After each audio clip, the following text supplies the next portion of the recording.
Cricket is a very popular sport in the world. But how many of us actually know the beginning of cricket? Well, let's take a look. Cricket is believed to have originated centuries ago, according to research. It is derived from the old pastime of persons that come together in a fashion club to entertain themselves. The game was played in the southeast England, in a region where sheep raising was common. This makes the short grasses that were used as pasture to be suitable for the game. As at the 1720s, the bat that was used as at that time looks like a hockey stick. This indicates the kind of bowling that was common as at that time. As at 18th century till date, several modifications were done to the bat. And the balls that were used as at that time were either made of rags or wools. But currently, the balls that are used in cricket are red in color and they are made of leather on the outside. White balls, however, are particularly used especially at night during one-day matches, whereby the ball will be used at night as it is more visible than the traditional red cricket ball. The materials that are used to make the ball, they are made up of cork and rubber on the inside and leather on the outside. They can be red or white in color. Now let's consider the equipment that are used in the game cricket.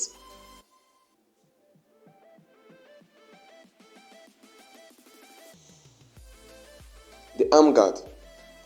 The arm guard is particularly worn by the wicketkeeper or the batter.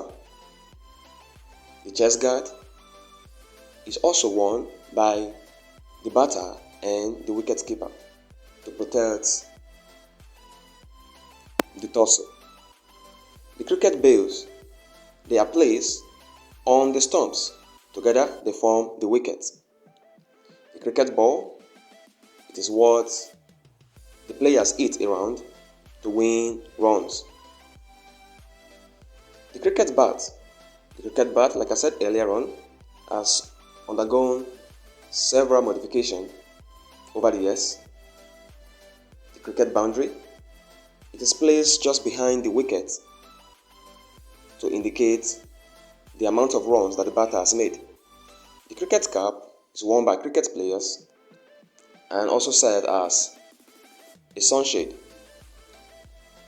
The cricket helmet, this is particularly worn by the batter and the wicket keeper for protection. The cricket shoes, they are worn by every player on the pitch. The cricket side screen, this is placed behind the wicket to enable the batter to seize the ball more clearly. These are the stumps with the bails on top. Together, this forms the wicket. The elbow guard is worn by almost every player, and this is particularly to protect the elbow in case they fall. The gloves, particularly worn by the batter and the wicket keeper. This is the jockstrap. The jockstrap is worn by the players to protect the groin region. The leg pads worn by the batter and the wicket keeper to protect the legs. The thigh guard, they are worn by players to protect the thigh. A water bottle that contains water to hydrate the players while on the field. These are the wicket keeper gloves. These are worn by the wicket keeper for catching. This video that comes shortly gives an overview of the game cricket, the rules, and the way the cricket game is played. Enjoy.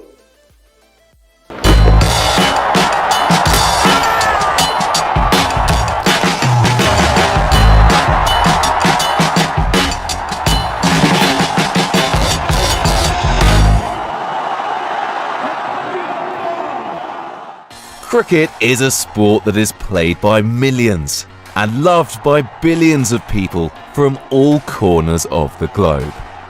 Cricket has been played for centuries, with the first international match occurring way back in 1844. From that time, it has continued to develop into the vibrant and exciting modern game that is played today.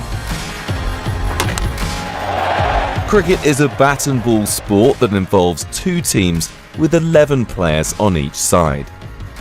The aim of the game is to score more runs than the opposition. One player, the bowler, bowls a hard leather ball at speeds of up to 150 km per hour at a player from the opposing team, who then attempts to hit it with a bat in order to score runs. Cricket is played on an oval-shaped field, and in the middle of that field is the pitch, which is where most of the action takes place. At either end of the pitch you'll find these things. They're called wickets, and they're made up of 3 wooden stumps that support 2 bails. They're important, but we'll come back to them shortly. The batting team has 2 batters at a time in play, whilst the fielding side has all 11 players on the field. A batter scores runs in 2 ways. 1. They hit the ball far enough that it crosses the outer boundary of the field.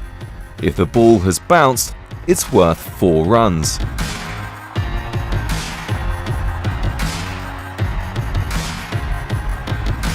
If it clears the boundary on the full, it's worth 6, the maximum number of runs that can be scored from 1 hit. 2. Through the 2 batters running the length of the pitch in opposite directions whilst the fielders are retrieving the ball. 1 length of the pitch completed equals 1 run. The aim for the fielding side is to restrict the number of runs scored by the batting side, whilst trying to get the batter out. There are 11 different ways a batter can be out, with the most common being bowled. The bowler bowls the ball, the batter misses it or deflects it by accident, it hits the stumps, and the bails come off. Caught. The batter hits the ball, and one of the fielders catches it before it hits the ground. Leg before wicket, LBW. Exactly what the name suggests. The bowler bowls the ball, the batter misses it, and the ball hits them on the leg in line with the stumps. Run out. The batter hits the ball and runs, but the fielding team retrieve the ball and throw it to the stumps before either batter has reached the other end. When a batter's out, they leave the field of play and another teammate replaces them. Once all the batters on a team are out, the sides swap, and the fielding team then have their turn to bat and attempt to beat the overall score set by the first batting team. Put simply, the winner is the team with the most runs after both sides have batted.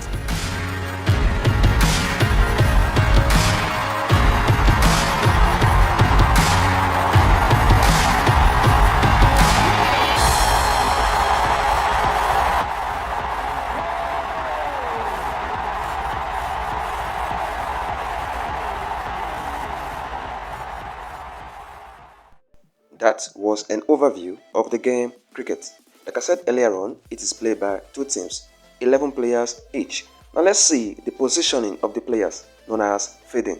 How do they position themselves in the field of play when the game is going on? Enjoy.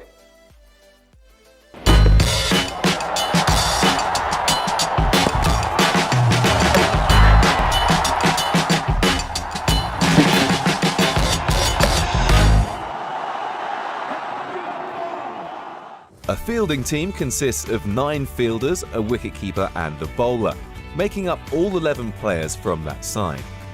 Fielders have individual positions, but it's also about working as a team. The most specialized fielding position is the wicketkeeper, the only fielding member who wears gloves and external leg guards. The keeper's main purpose is to stop balls that pass the batter, preventing the scoring of byes. The wicketkeeper can also attempt to dismiss the batter by taking catches, whether the ball has grazed the bat's edge or been lofted into the sky. They can also stump the batter, or they can run the batter out. The other 9 fielders' purpose is to work alongside the bowler to limit the batting team's run scoring by quickly and skillfully collecting the ball after it's been struck by the batter. That is a top piece of work in the field. And crucially, the fielders can dismiss the batter. They can do so by catching the ball before it bounces, Brilliant! or by running the batter out, either with a direct hit Oh, that's out, is it? He's given up. A direct hit again. or by throwing it to a teammate who can then complete the run out. Well shot, and this could be a run out. Yes! Easy run out in the end. There are a number of standard fielding positions that are employed very commonly, whilst others are used less often. An imaginary line separates the two halves of a cricket field, with many fielding positions names relating to either the offside or the leg or onside of the pitch. Some names are quite obvious, whilst others may seem strange to the untrained observer, having originated when the game was first invented. Certain fielding positions are more attacking than others, with some fielders positioned specifically to try and get the batter out, whilst others are positioned to save runs. Fielders can be placed anywhere, with a couple of minor exceptions. No fielder may be positioned on the pitch itself, and there may be no more than 2 fielders other than the wicketkeeper standing in the quadrant of the field behind square leg. In limited overs matches, there is a restriction on the number of fielders allowed to stand outside a 30-yard circle at any given point during an innings. This is to ensure that teams don't set purely defensive fields. The world's best fielders are incredibly athletic with supreme reflexes, speed and agility. Many matches are won or lost on the quality of the fielding side, making it one of the most important aspects of cricket.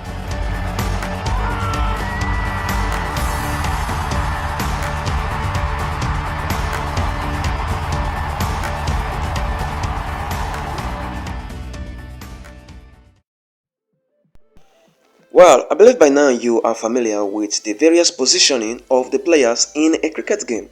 Now let's consider the officials in the game of cricket. Generally, in a standard match, there are usually 2 umpires. One will stand by the square side and the other will stand behind the wicket. These umpires raise hands, makes gestures during the playtime to indicate their decision during the play. They can put hands sideways, they can put hands upward to signify various decisions that they are making when the play is going on. These are the various positioning of the hands to indicate the various decisions that they are making during the game. Okay, lovely students, we have come to the end of this lesson. Proceed to the quiz section immediately to answer the questions that follow, and if there is need to review the lesson for better understanding, endeavor to do so. Have a great day. Bye.